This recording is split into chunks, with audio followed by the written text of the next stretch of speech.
Obviously, with the change of how recruitment and obviously the relationship now between Steve Gallen and Alex Neil within the youth setup now, and we've now funded back into Claremont to produce more youngsters.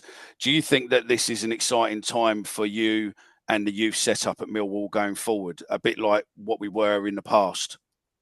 Yeah, absolutely. I mean, I've been here 7 years now, so we've evolved, and it's been a lot of changes along the way as well.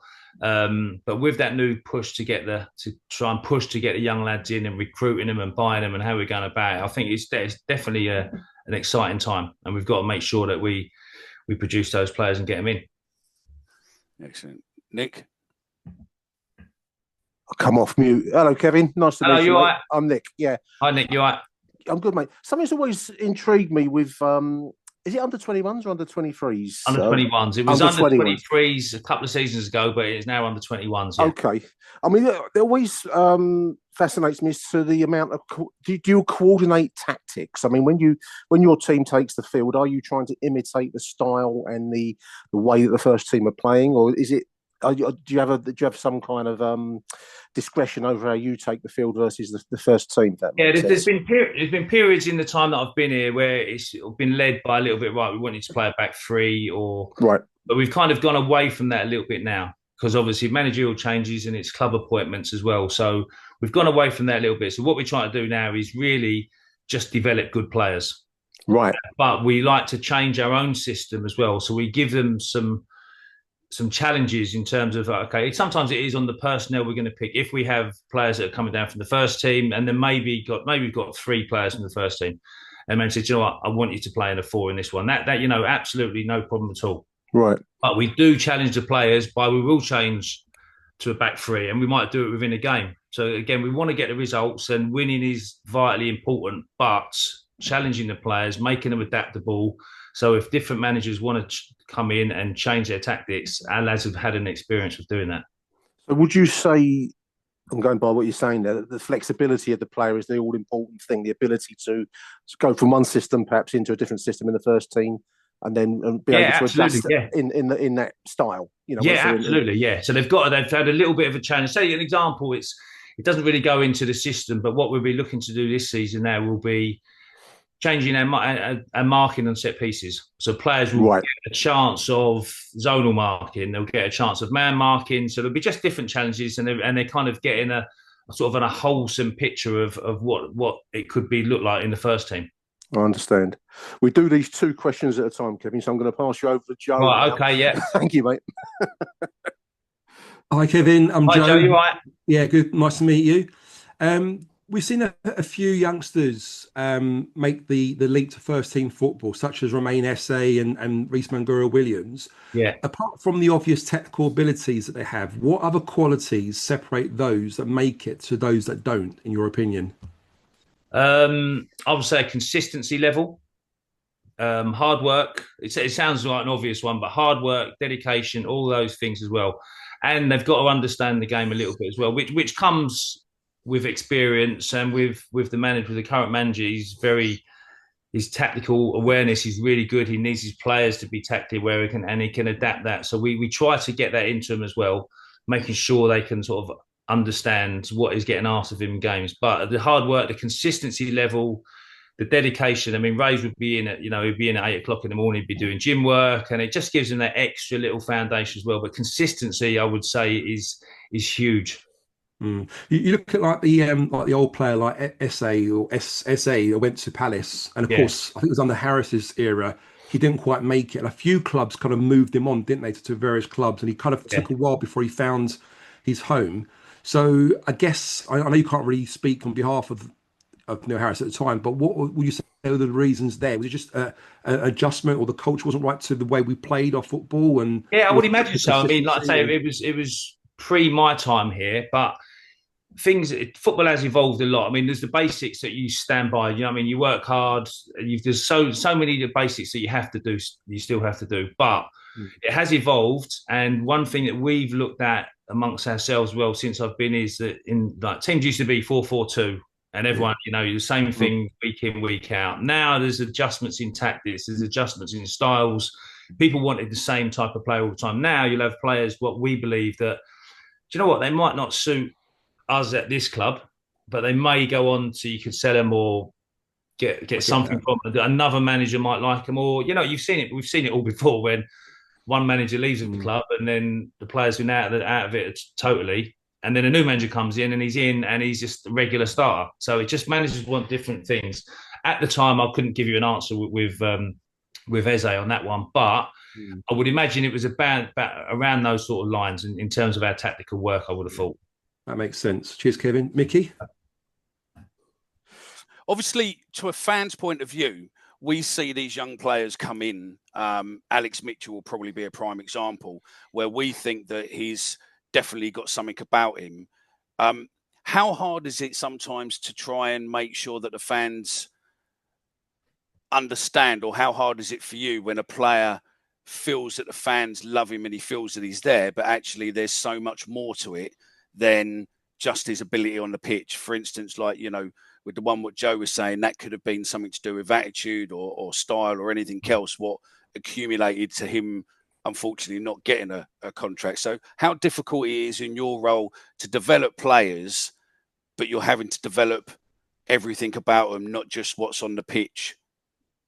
Yeah, well, to be honest, we've been very fortunate. The lads that we recruit, that honestly, I would say they're fantastic lads. Pretty much every single one of them I've worked with have been, you know, hardworking, really diligent in doing their job as well. So we try to give them, again, the whole picture. And again, it's kind of a player first approach we have, well, player and people first. So we have to make sure that they're all okay. When they're in our workplace, they're really enjoying that side of it as well. So there's a real thing we've got to look after, and we've got to make sure we take care of these players. Now, get them into the first team. All we can do as the 21s or coming through that system is train them to be training really hard, to be good professionals, to improve on things that they may need improving into. Could be technical work, could be a bit of heading, could be whatever it is, and just keep on giving them individual programs.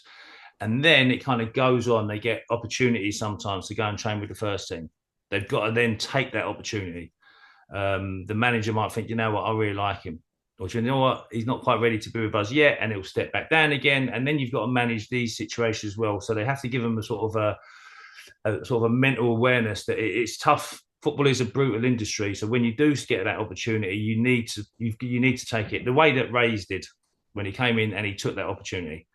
The likes of Alex, fantastic lad. But like I said, once they get to that level, then it becomes the manager's decision whether they get into the first team, whether they'll get a regular start. And then over that with a club decision on whether they stay with the club or they don't. So obviously we end up selling Al to Charlton, and he's gone on. Again, it gives us a lot of joy as well. I'll get as much satisfaction with players getting into our first team as the other lads when they go off and they get a career in football. I really like, you look through the teams now in all of the leagues, and you'll see lads that have come through in these last 6-7 years. You see them there, even like George Walker, a fantastic lad. He's gone, I think he signed for Kidderminster recently. You got, you know, Abdul's playing at Bournemouth, just got promoted to the National League as well. So there's all of these players. It gives us huge satisfaction that we are giving them a start and they can get a career in football at whatever level that is. And hopefully, the way that Esse did, that they'll maybe, if they get released, then they drop down a little bit and then they find their feet. And sometimes the maturation is a little bit different these days now. And it takes them a little bit of time. Maybe they've got to find a bit of love with a football club or a manager. But it does take, the days are gone when someone says, if he's 18, he ain't ready, then he ain't never going to be ready. Them days are gone now. You know, society's totally changed. So you've got to give them that little bit of chance. You've got to make sure you look after them, and hopefully at some stage they will get into that team and they'll be ready to go and play. How much easier is it for you now to, obviously, with the way the club has changed with the first team, and it's a word what I don't think Max will probably tell me off again for, is asset. But how easy is it for you to actually say to a youngster when you're meeting them and their family to say you can actually get in? Now the fact that we've sold, obviously, Esse to Palace, and obviously Fleming has moved on, where now you're looking at these young players with a realistic chance that in a few years, if they actually take the opportunity in front of them, they could be in the first team, because Alex Neil's come out on interviews and stuff and said, look, if I think they're ready, I'll bring them in to train with the first team. And that must give a 17, 18-year-old lad huge amounts of pride to suddenly go from a youth setup into training with the first team. Yeah, and it's fantastic now that we are pushing towards that as well. We've had the lads, obviously you look at like Danny Mack, Billy Mitchell, they've come in and their pathway has been totally different. Danny went out, I think he had 4 loans before he got that opportunity to come in. And again, he took his chance. Billy, he took his chance at, I think it was Hull away, right wing back. You know what I mean? So they've got to make sure they're ready for it. But it is really nice that we are pushing for that at the moment, to make sure. But again, we're still training them the same. We're not training them any differently. We're not teaching them anything differently, but they've got to be ready when they step up for a training session or whatever it is. They have to be ready. And that it's not always clean when you get into the first team. It could be, do you know what? Yeah, it's a perfect scenario. And you say, we'll have him on the bench and we'll give him 10 minutes here and we'll give him 15, see how he gets on. Quite often that isn't the case. Quite often you've got players that have got injured and there's a spot, and then you get thrown in, and then you've got to take. So you always have to be ready, whether that be every single morning in training, you're in on time and you're ready. So if you get called up by the manager, you're gonna show your best version of yourself. That's what we push the whole time. And again, it is that pathway into ideally to be a Millwall player, but a pathway to have a career in football as well is something that we really, really push for as well. But it's good now with obviously with the manager and Steve, etc., trying and the chairman really trying to push for a young group. No, that's it. No, thanks. Nick would probably tell you about the history of our past with youth and the way that our own grown has won us some great things in the past. Yeah, I bet as well. Yeah, absolutely. Thanks, Mick. I mean, obviously the club's got a reputation for producing talent. You know that, Kevin. It was interesting. You made a good point earlier on how brutal, ruthless football is as a place of work in many ways. And we just had the retained list, so obviously that implies that some players are let go. That's got to be one of the tougher parts of your job, I would imagine. It's horrible. Release the players. It's horrible. It's a day that we all dread. I can't tell you how much it is. And you go in there and you've got lads, honestly, that you've worked with for a year, maybe 2 years, and they've been with the club maybe from 8, 9 years old. And like the likes of Scott Fitz has known them from that age. So it's difficult for everyone along the way. And then maybe they've got some of them will be released at the end of their scholarship. Right.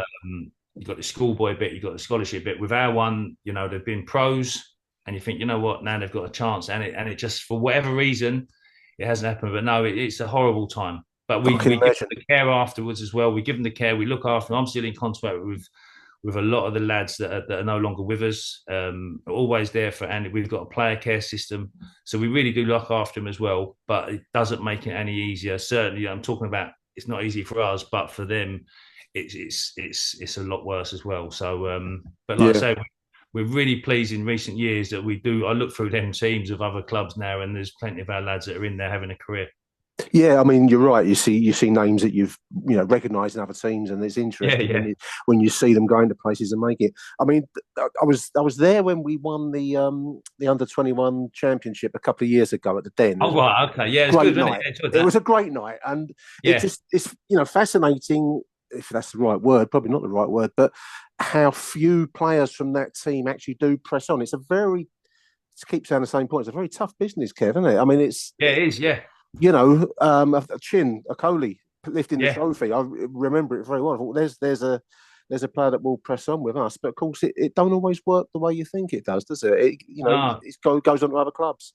Yeah, exactly. And we're proud that they can go on to other clubs. And I say, ideally, these lads would have come through, but there are levels. You've got your Premiership, your Championship, etc., etc. You do have levels, and hopefully, if these lads do go elsewhere, then they'll start climbing those ladders again. And whether that be getting moved on to another club or playing with a club that gets promoted and it gets them into a championship. Yeah. So we're really proud that we are doing that. But it's a tough industry. It's the best job in the world, by the way, being a footballer. and me coaching the 21s group, absolutely love it. I love the development side of it. I love the interaction with it, with the lads. We've got really good staff around me. Obviously, Scott Fitz, we've got Robbo, we've got other ones as well. We've got sports scientists with us. We've got a nice little team. It's a really tight-knit team, and it's a fantastic job. But not everyone is going to reach that level. No. There's only 11 players, isn't there? Yeah, exactly. Team. Honestly, and again, sometimes one manager might really fancy a player, and then the next one doesn't. So it's just how it works, and that's the way it is. It is all about opinions. So, is it a collective decision? Just before I pass you on to Joe, is it a collective decision to release a player, or would that be, in that case, your call on, or would it be? Yeah, it's generally collective. Right. It's generally collective between the academy staff. We try and have an alignment through the football club and with the academy as well. So,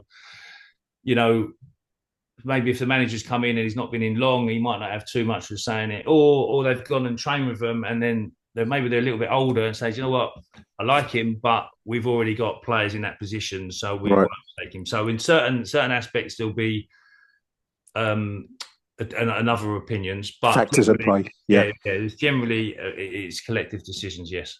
I understand. Thank you, Kevin. I'm going to give it to Joe now. Joe? That's all right, no problem. Nice one. Cheers, Nick. Kevin, for those fans who don't often watch the under 21s, what would you say? Come down and watch. No, exactly. Well, I do quite often, but I know a lot don't. Yeah. But what would you say is about the standard of the players coming through, the kind of future pipeline of talent, if you like, and what would you say are the names we should be looking out for the fans that don't get to watch under 21s often? Yeah, it's difficult to give out names because things change all the time. We've got some good lads coming through now, Can you describe them? There's a few standouts and a bit about them and their abilities and stuff, maybe? Yeah, okay. We've got say as an example, we've got a lad, Jack Howland, who's got loads of ability. Really good player. Really, really talented. Again, but there's so many facets of being a footballer, and we spoke to him, so he needs to work on certain things. He's got programs in the summer, etc. And again, we have an individual program for each player. So each player will have call it an IDP. So we have that every day. So they do like maybe 10 minutes after training. We'll go through team meetings, but then a lot of our first team would be, I would imagine, be pretty generic sort of team meetings and tactics and what they could do. Our ones, we do the same, but that's slightly shortened. We don't go into the tactical sides as much as maybe what the first team do. But what we do is a lot of individual work. So as you see, as I'm sure you've seen it's a society thing really, where people, probably younger lads now, probably don't solve problems so much, and they don't really they find it a little bit harder to sort of sort things out themselves. So now what we try and do is make them accountable. So if we're showing them the meetings, we don't say, right, you should be doing that, you shouldn't be doing that. What we'll say, what do you think on that situation? So they've got to articulate what they think they should have done and where they may have made a mistake. And sometimes that's slightly subjective. Do you do that by watching back sort of videos or sort of games? Absolutely, yeah. We have Kieran videos all our games, and they clip it, individual clips, but me and Robbo will go through it. That's good. And quite often Robbo will do a centre-half. He'll be looking after a centre-half and making sure their body position's right. But we don't just say to them, like, you should be doing that. Like old school. Yeah. Tell them. It was brutal, like. Yeah. You know so Jack Howland, for example, what type of player is he? Because I've seen him sort of play through the middle. I've sort of seen him play on the wings. Is he a both-footed player as well, I think? No, he's left-footed. He can play across any. Yeah, unlike many lefties, he can use his right as well, can't he? Yeah, he can use that as well. Yeah, so he's left-footed. He's got a nice balance, and he can play anywhere across that sort of front line, really. Okay, yeah. What we often find is like for example, Race, for example, when he was playing for the under-21s, under-23s, like he was playing this kind of central midfield role, and you kind of feel like that's where he kind of wants to play, or that's how he's learned his his craft, if you like. But then, of course, when you get into the first team, you kind of have to sort of play when the manager plays you a little bit. And we've got this absolutely. Thing where it's a bit like square pegs and round holes? Yeah, a little bit, and players are kind of being asked to play a little bit out of positions. But of course, when you're a youngster, you're not going to turn it down, are you? You're going to play wherever the manager wants you to play. But does that kind of hinder their development a little bit? Because, personally, I would love to sort of play Race in the number 10 or in a centre midfield position. Yeah. But understandably, there's players queuing up ahead of him who might, on merit, whether it be experience, would be slightly ahead of him at the moment. And does that kind of hinder their development slightly, would you say? No, I don't think. I think once they're in the team, they've just got to, they've just got to get on with it. If they get in the position, and I spoke about early on, Billy Mitchell made his debut, I think, at right wing back. now he's the top championship centre midfielder. And that would have been always his preferred position. So Ray's now, and it will be up to where the manager sees him, because Ray's has got an ability to play across that front line anywhere, and he can play central midfield. Yeah. He hasn't. I don't think he's done that yet for the first team, but maybe. Well, I don't know. That'll be down to the manager. The manager might see him. Do you know what? I really like him out there. Yeah, and he can equally he can do any of those positions. So I certainly don't think if you're in a it's a good championship side we have. Millwall's got some good players in there as well, and the manager's doing a fantastic job with them. So if Ray's is getting in the championship side, whatever position he's doing okay. If he's getting in front of other players, he's doing all right.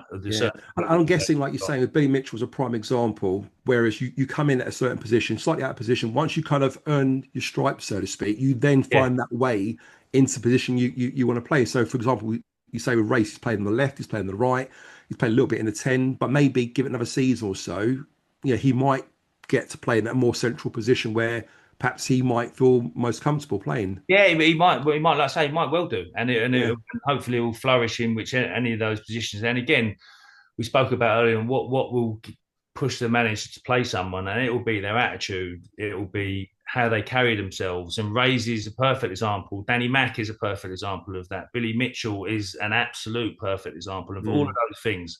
So you feel like you could put any of those players in a different position and they'd be fine. There'd be no question in it. They just go and get on with it, and I think that's what we try to establish with these lads and get it into them. Just make sure you're ready all the time and make sure your attitude is spot on and everything about how you carry yourself around the club. Again, there's a lot of that type of work goes into it. It goes into it as well. That's brilliant. Yeah, cheers, Kevin. Nice one. That's all right.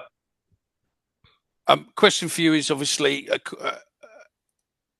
with fans, we see players like Reece and others come on and they get into the first team and they're going. And according to us lot, we're like, well, they should be playing every game now. They've really doing change. But you've obviously, a lot of the fans take to social media and moan and everything else. But actually, with a player like Reece, you can't put him in too fast because then potentially they're going to have a burnout.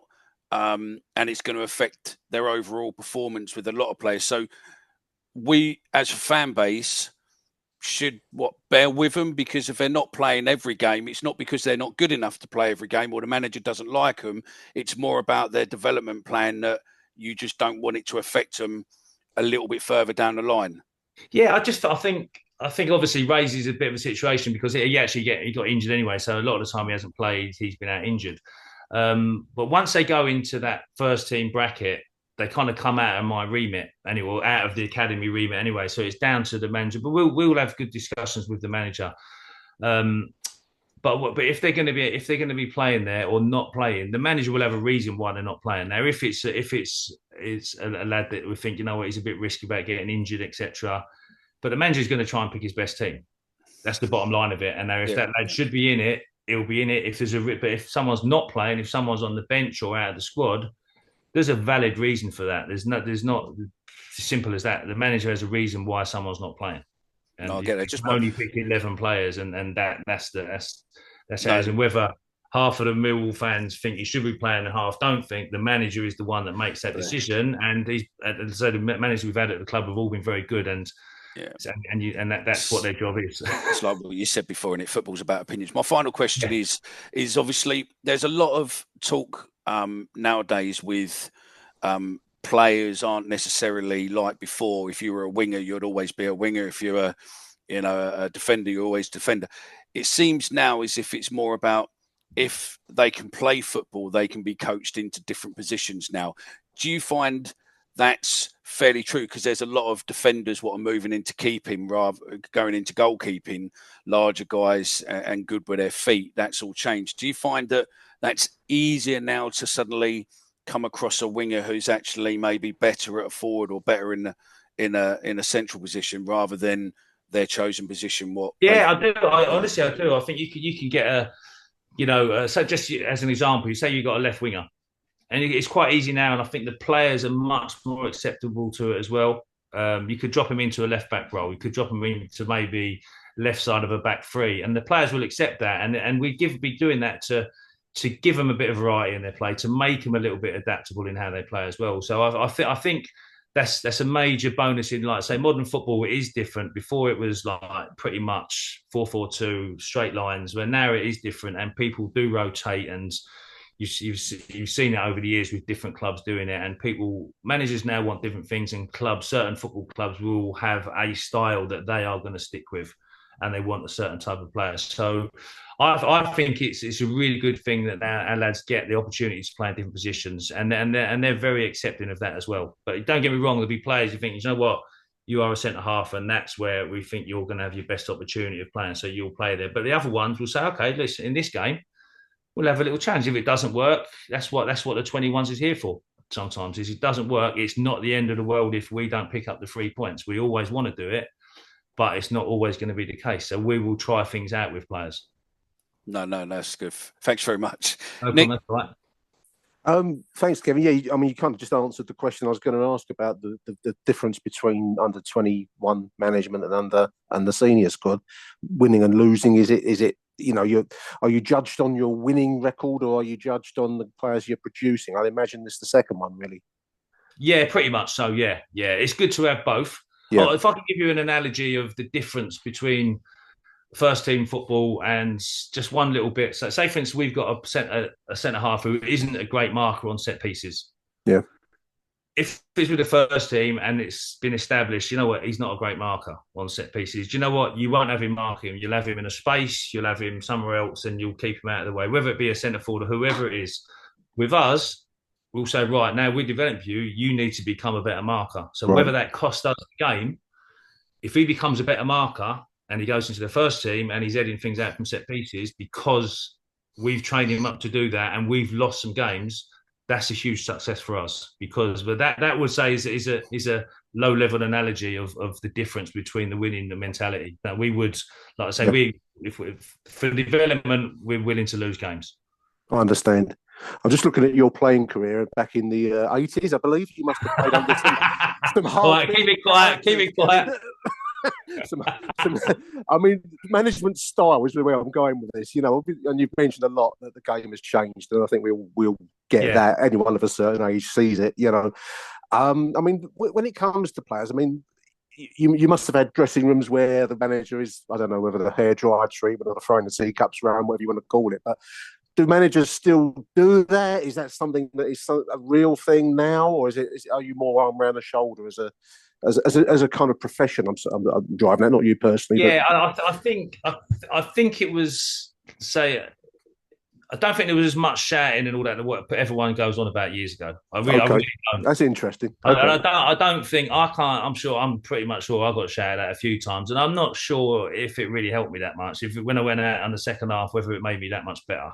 Right. I don't think it really did. So now it's certainly, you can maybe raise your voice a little bit or show something in it, but it's more of, again, a bit of an education, and you're at half time or after the game or whatever it is, you're making sure that the player is learning and they're developing, and you're giving them some knowledge of stuff, really. I understand. Basically, if you're shouting and screaming, sometimes it's hard not to sometimes.